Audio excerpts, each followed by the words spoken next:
Okay, the Cold War.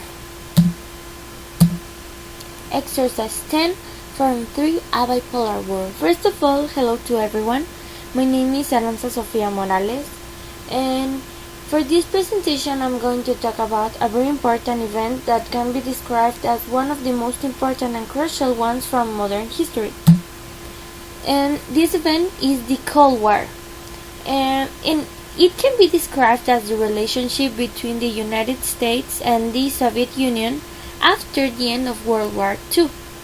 And this period covers a little bit more than 4 decades of political tension, but the most important and more remarkable thing that described this war was the production and the threat of nuclear weapons that could have been able to destroy the humankind. And as it says in here, this war lasted from 1947 to 1991. The concept of Cold War refers to the lack of armed conflicts between the two world powers during this moment, which were the United States and the Soviet Union, as I previously mentioned. So, even though they were capable to create and produce nuclear armament, there were no actually any real armed conflicts according to the military point of view, but instead there was a lot of political, diplomatic and physiological tension, and this tension maintained the two nations aware and alert of any threat.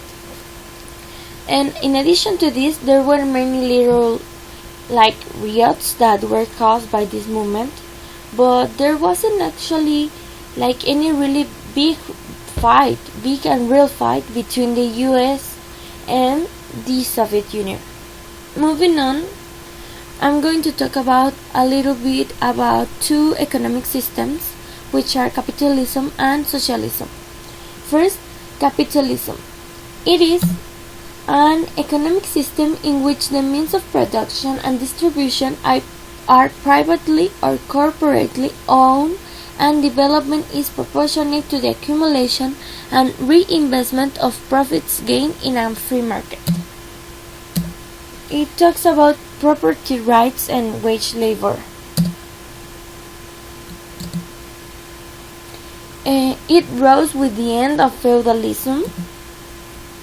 The production and price are determined by the market rather than the government. It is closely associated to economic growth. And finally, private property rights provide the freedom to produce goods and services they can sell. They as in the individuals. For the capitalism, we have as the major exponents characters like Adam Smith, John Locke, David Ricardo and Thomas Malthus. Moving on with the next one, we have socialism. It is another economic system which central meaning is common ownership, and this means that the resources of the world are commonly owned by the entire population. So this is different from what we have in capitalism, because in capitalism there is private property, and here in socialism everything is shared by the individuals and the population in general, and everybody has the right to participate in social decisions, which can be also reflected in the common property because they share everything, and the production is directly for use of human needs. This is different from capitalism because in capitalism you produce goods in order to sell them in the market, and in here it's different because you produce what you need to satisfy your needs. For example, you produce food only to eat it, not to pack it and sell it all over the world and build your market. So socialism brings an end to buying, selling and money, because you have a common property that belongs to everyone and that is produced in order to satisfy everyone's need. So you can go and take freely what is produced because it's by everyone for everyone.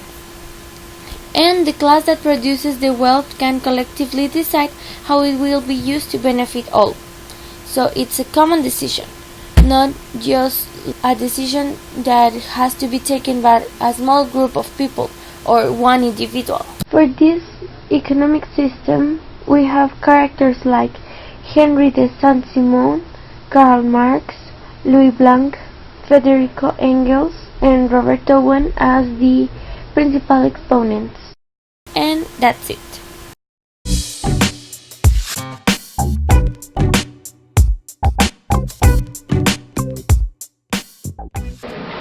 USA and the Soviet Union.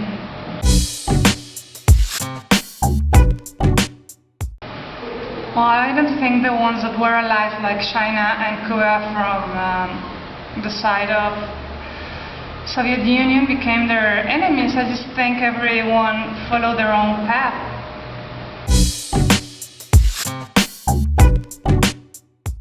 Anywhere, it was just soft power spreading. All that, and obviously weaponry run, right? So I don't think it took place in anywhere. I just think it took place everywhere. Okay, but not in it wasn't a land war.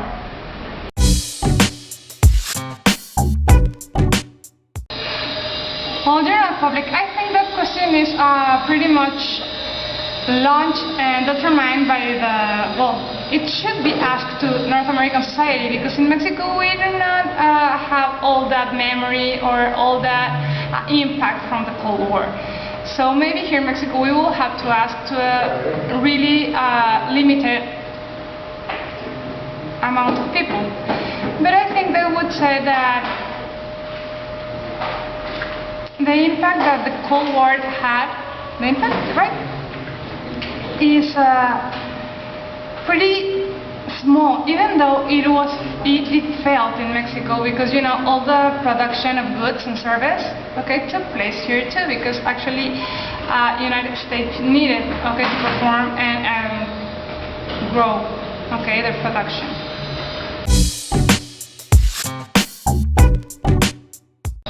I think it was rockets, bombs, like atomic bombs, and gas, and all the traditional weapons, like guns and grenades and yes. that thing. Okay, thank you.